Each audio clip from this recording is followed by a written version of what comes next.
Hello, my friends, and welcome to Studio de Jefe, where we preview Cowboys versus Kansas City Chiefs in my version of Tale of the Tape. What we will do is we will look at every position group on the field, and we will decide who is better at that position group, the Dallas Cowboys or the Kansas City Chiefs. And at the end, all we have to do is simple math, and that'll tell us who's going to win the football game, right? So I'm going to save quarterback for last. Let's start with the defense. At linebacker, the Kansas City Chiefs are rocking Nick Bolton, rookie out of Missouri, Willie Gay Jr., and Anthony Hitchens, whomst you might remember. Whereas the Cowboys are rocking Micah Parsons, Leighton Vander Esch, and Keanu Neal. The advantage at linebacker goes to the Cowboys, and the reason for that is because Micah Parsons exists. If Micah Parsons didn't exist, we could maybe debate this one a little bit. How good has Vander Esch been? How good has Neal been? But Micah Parsons does exist. So the Cowboys win this one. It's advantage Cowboys at linebacker. At safety, Kansas City has done a wise thing. They were playing at one of their safety spots, a guy named Daniel Sorensen, who couldn't cover me, and they don't anymore. Juan Thornhill has taken his spot. They've benched Sorensen, and they have Honey Badger. The Cowboys have had, this is their surprise group of the year, according to me, DeMonte KZ, Malik Hooker, Jaron Kearse, Donovan Wilson. They don't do the safety job with two guys. They do it with 3, 4, 5 different guys. And I am actually going to say it's safety. And you can call me a coward for this if you like. I'm going push. Kearse has played great for the Cowboys. I think both Kazee and Hooker have had their moments and been decent for this team. Wilson has been decent for this team. And Kansas City's had a little turmoil back there, having to bench dudes and try to figure out who their best two are to play safety. You could go Kansas City. You could. But I will not discredit what the Cowboys group of safeties have done this year. So I'm going to say that's a push. At corner, the Kansas City Chiefs have Rashad Fenton, who, by the way, is Pro Football Focus's number 2 rated cornerback this year in the entire NFL. L'Jarius Sneed will be the guy in the slot, and Charvarius Ward, who you might remember, former Cowboy. The Cowboys, Diggs, Brown, Lewis. I'm going to, you know what? Okay, so here's what I'm going to do. I'm going to go back to safety, and don't kill me for this. I'm going to go advantage Kansas City because at corner, I like the way the Cowboys corners have played.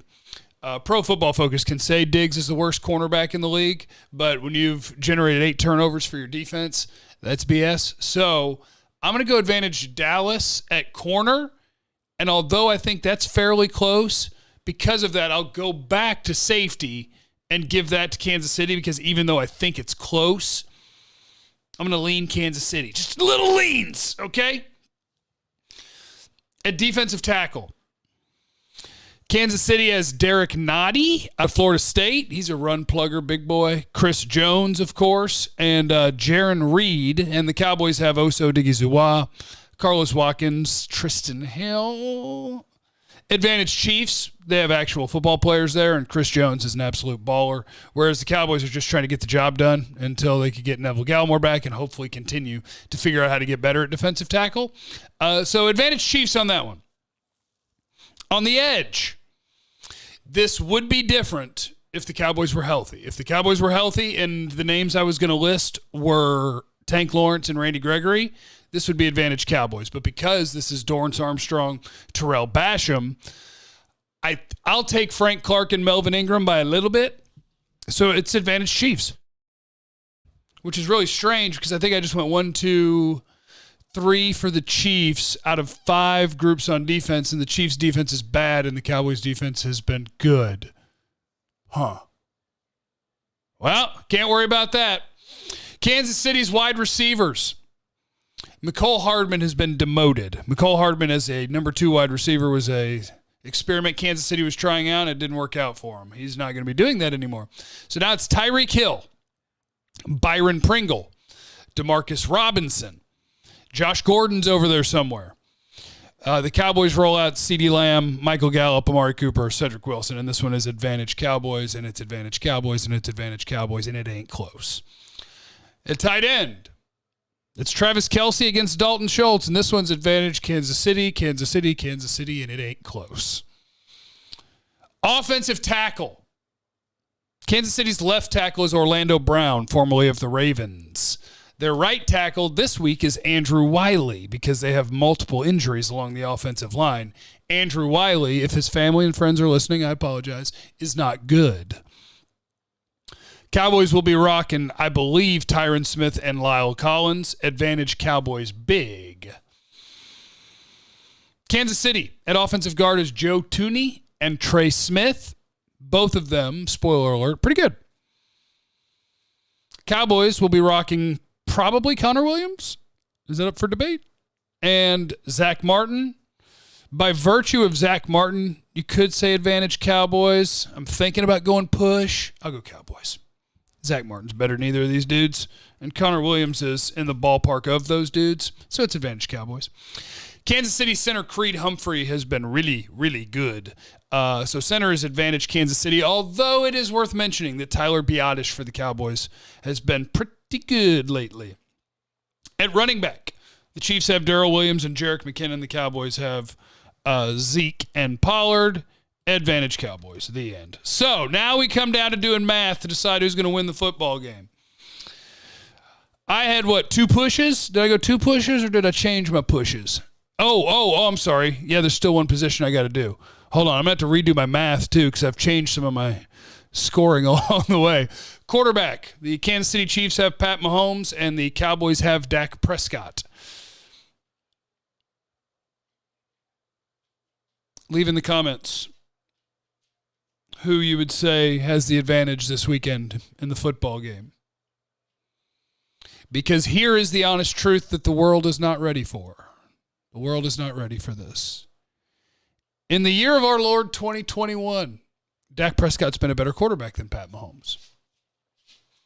If you polled NFL coaches and GMs, probably 25 to 30 teams would take Mahomes over Dak. So what are we going with here? What are we doing? What are we saying? Who do we perceive to be the better player and think will be the better player and be the Hall of Famer that might be future GOAT? Or are we saying who has been the better quarterback through half of the 2021 NFL season? Because Dak has been better than Patty, but most people will tell you that Patty is better than Dak. So what did I do with that? Push! I gave it a push, which means Cowboys at linebacker, Cowboys at corner, that's 2. Cowboys at receiver is 3. Cowboys at tackle is 4. Guard is 5.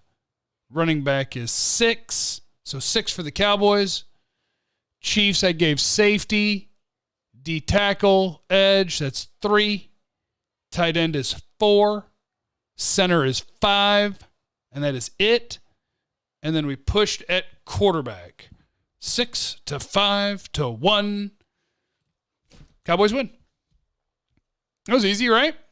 As my buddy Patrick Walker with no C would say, that's science. Actually, that's math. Hashtag math. All right, let's get to your mailbag questions. Tanner says, you can hit me up at JC1053, by the way, and, of course, in the comments at youtube.com/Jeff Cavanaugh. You can leave. Where did I screw up the tail of the tape? Which position group did I get wrong? Should I have picked Dak or Mahomes? What is the criteria? How's this supposed to work? I don't know. I just do whatever I want. I'm winging it, okay?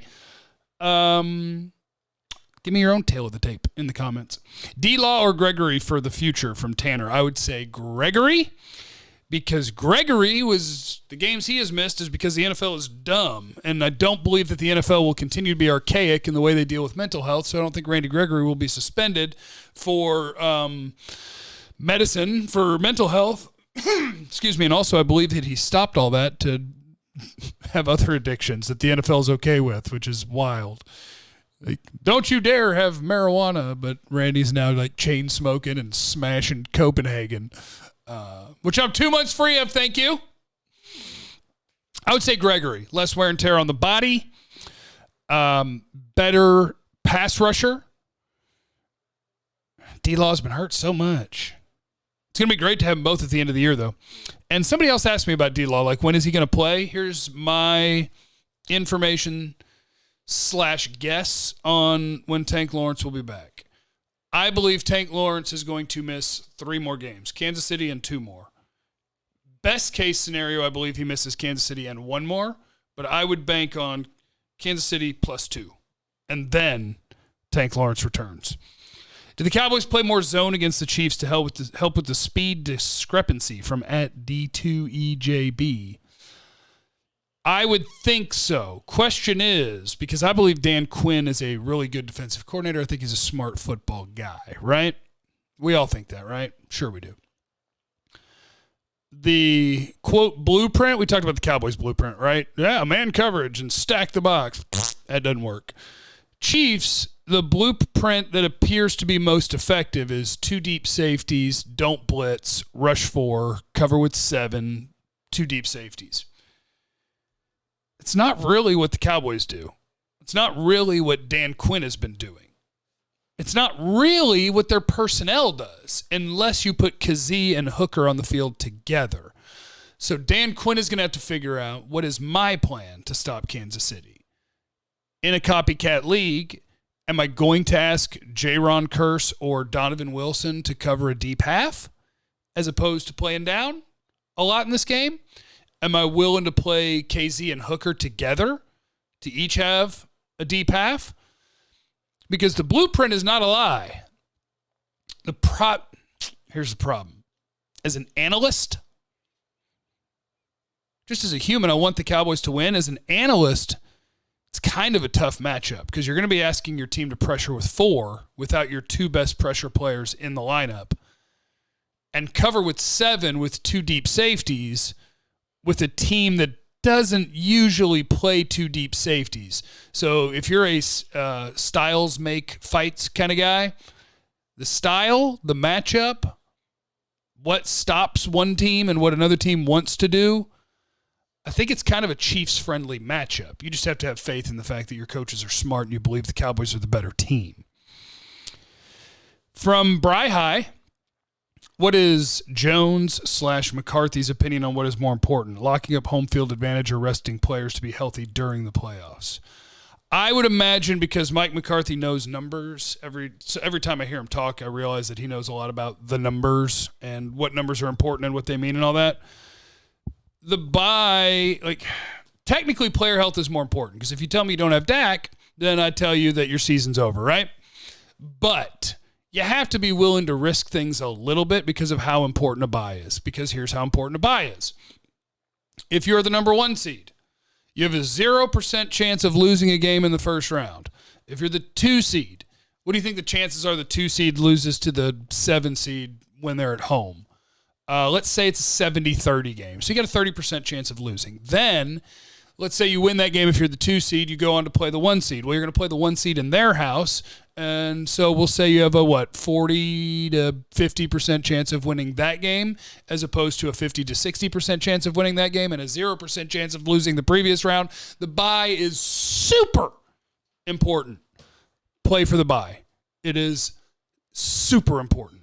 It changes who's favored in your second round game, and it gives you a 100% chance of winning your first round game. Go get it. Oh, here's a Cowboy question from @Wallace's owner. Do the Cowboys living on the Yellowstone Ranch with the Duttons ever sleep? Seems like they're either working or drinking/playing cards. I believe the Duttons sleep when Casey's out shooting at people or when Beth is out drinking and during commercial breaks.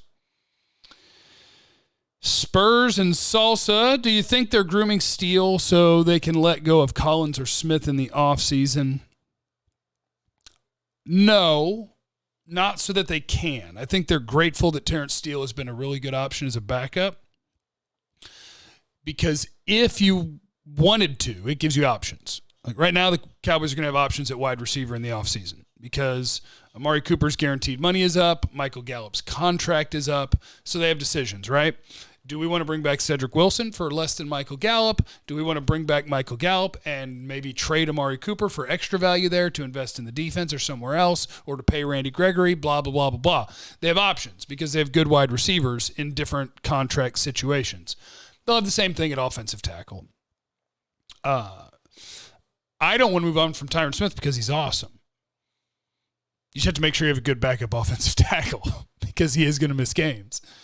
And Lyle Collins, I don't want to move on from him either. Now, what might happen is this is the last year of Connor Williams' contract, which means that your left guard will not be here next year unless you re-sign him, but you don't re-sign everybody. And I think Connor Williams is the sort of player that you let somebody else sign for a decent amount. You're going to get a draft pick for him a year later, comp pick, and it's going to be great.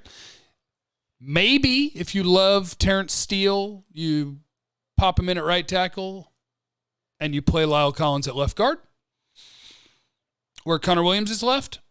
Or maybe that's Connor McGovern's job and you have a good swing tackle in Terrence Steele and you keep Lyle Collins. Or maybe you do trade either Lyle or Terrence Steele. You got options. That's the good thing. At KW01234456, blindly guess who the Cowboys draft round 1 next year in the draft. If I could pick anybody I want Kayvon Thibodeau, Oregon defensive end. But since the Cowboys will be picking in the 20s or 30s, I'll go to my buddy Dane Brugler's top 50 and just get into that range and pick positions that I think the Cowboys might like. How about Drake Jackson, edge, USC? He's a defensive end at USC. Or Daxton Hill, safety, Michigan. Those guys are number 28 and number 30 in Dane's rankings. All right, leave in the comments what you want to hear about tomorrow. Let's get ready for the Cowboys to put it on the Kansas City Chiefs. What else is there? Remember, you have no idea what anybody's going through, so be cool to everyone. I love you. Bye. Be in Fort Worth today. If you're a Tarrant County resident, from 2 to 7, we'll be at Backyard in Fort Worth, the G-Bag Nation, home of the Cowboys. We'll be out there. Myself, Brian Broaddus, Gavin Dawson. Let's get it. Love you. Bye.